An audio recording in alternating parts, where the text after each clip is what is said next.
Nous naissons dans un monde que nous n'avons pas choisi.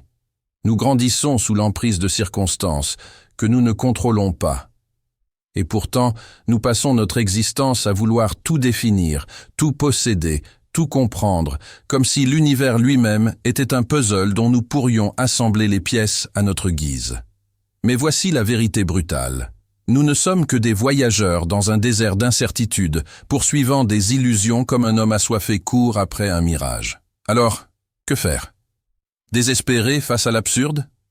Se résigner à l'insignifiance? Non. Nous devons apprendre à vivre, non pas dans la quête illusoire d'une maîtrise impossible, mais dans l'acceptation sereine de ce qui est. Car, si la vie est un mirage, elle est aussi un présent précieux. Si elle est un éclair, elle est aussi une étincelle que nous pouvons faire briller. Nous sommes des êtres de raison.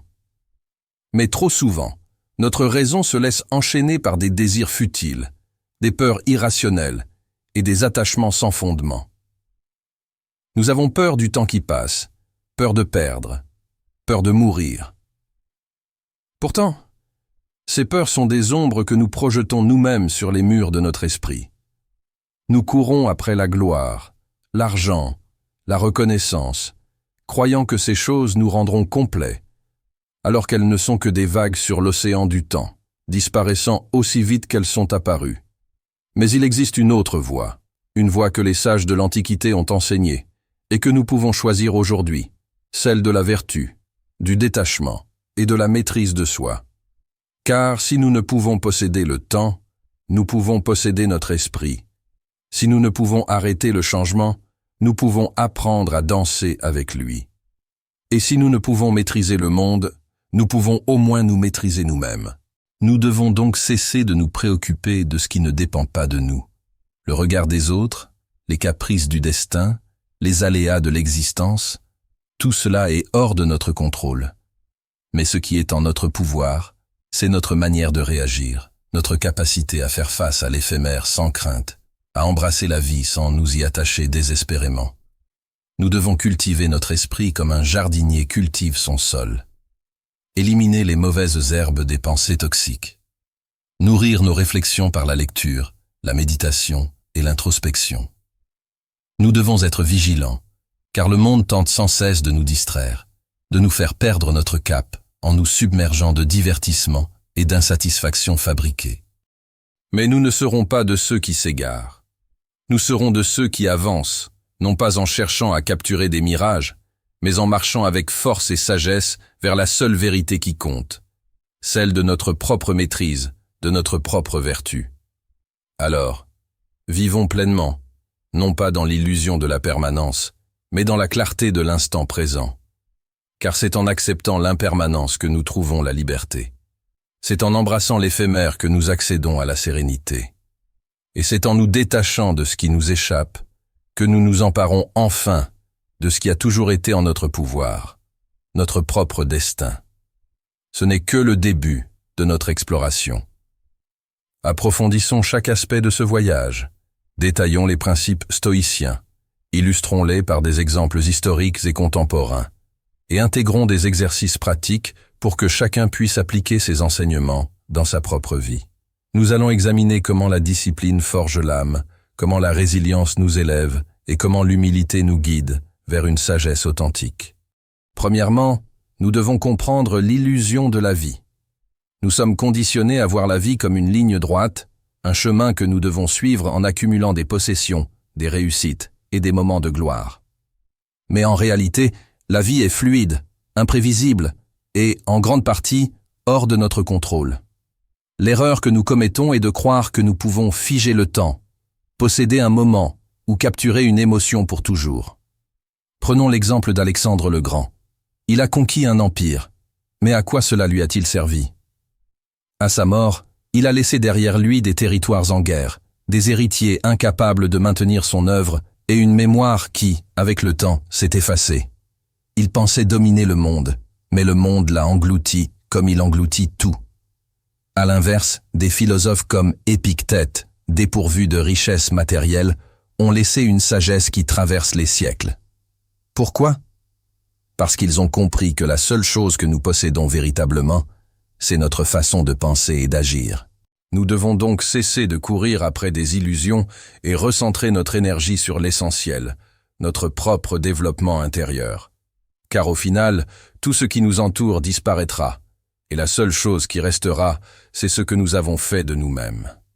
Chaque soir, prenons un moment pour réfléchir à ce que nous avons poursuivi aujourd'hui. Était-ce une quête authentique ou une simple poursuite d'un mirage?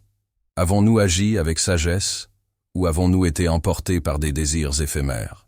La deuxième chose est qu'il arrive toujours des changements dans la vie, et ces changements, nous devons les accepter comme source de paix. Nous résistons au changement parce qu'il nous fait peur. Nous voulons que nos relations restent intactes, que nos succès perdurent, que notre jeunesse ne s'évanouisse jamais. Mais cette résistance est vaine, car le changement est la seule constante de l'univers. Marc Aurèle disait « Tout ce qui arrive comme il se doit. Observe attentivement, et tu verras que c'est ainsi. » Ce que nous appelons perte est souvent une transformation nécessaire. Ce que nous voyons comme un échec est souvent une opportunité cachée. Au lieu de craindre le changement, apprenons à l'accueillir comme un ami, car il est le moteur de notre évolution. Notons chaque jour un changement que nous avons vécu et identifions ce qu'il nous a appris. Était-ce une rupture, un échec, un imprévu? Comment pouvons-nous l'utiliser pour nous améliorer plutôt que de le subir? Ensuite, apprenons le détachement face aux désirs et aux peurs. Nos souffrances naissent de nos attachements. Nous nous accrochons aux choses, aux personnes, aux statuts sociaux, croyant qu'ils sont essentiels à notre bonheur. Pourtant, tout ce qui peut être perdu ne devrait jamais définir notre bien-être. Prenons l'exemple de Sénèque. Il était riche, influent, et pourtant, il savait que tout cela pouvait lui être retiré d'un instant à l'autre. Il se préparait chaque jour à perdre ce qu'il possédait, non par pessimisme, mais pour ne jamais être esclave de ses possessions. Lorsque Néron ordonna son suicide, il s'exécuta avec calme, preuve que son esprit n'était attaché ni à la vie, ni à la mort, mais uniquement à sa propre vertu. Demandons-nous, si nous perdions aujourd'hui ce à quoi nous tenons le plus, serions-nous anéantis ou serions-nous capables d'accepter et d'avancer? Faisons l'exercice de nous détacher progressivement des choses superflues. Après, considérons la vertu comme seule richesse authentique. Si nous ne possédons rien de durable dans ce monde, alors qu'est-ce qui a réellement de la valeur? La réponse des stoïciens est simple, notre vertu, c'est-à-dire notre capacité à être juste, courageux, tempérant et sage. La richesse matérielle peut être volée, le pouvoir peut être retiré, mais personne ne peut nous ôter notre intégrité. À chaque instant, nous avons le choix d'agir avec droiture ou de céder à la facilité. C'est ce choix, répété jour après jour, qui définit notre véritable valeur. Chaque soir, notons une action de la journée où nous avons fait preuve de vertu. Était-ce un acte de courage, une décision juste, une maîtrise de soi face à une provocation? C'est ainsi que nous renforçons notre caractère. L'une des choses les plus importantes est de cultiver une autodiscipline inébranlable. L'autodiscipline est le socle sur lequel repose une vie épanouie.